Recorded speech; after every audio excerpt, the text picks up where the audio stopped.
22 марта, в субботу третьей седмицы Великого Поста, Святая Церковь молитвенно совершает память святых 40 севастийских мучеников.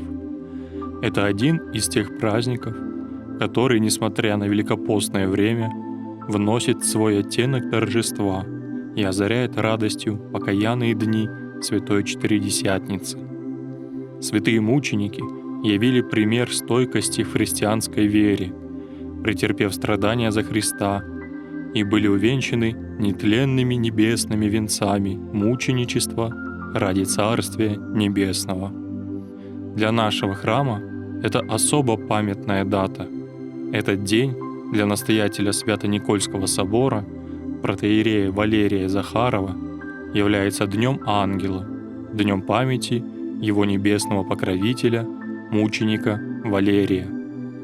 Проповедь по запричастном стихе произнес иерей Иоанн Левинский, повествуя о мученическом подвиге и примере для подражания вере.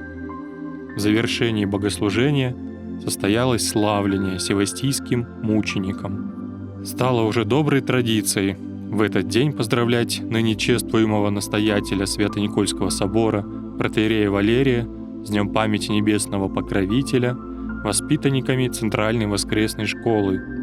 Завершением духовного торжества стало провозглашение многолетия именинником сего дня.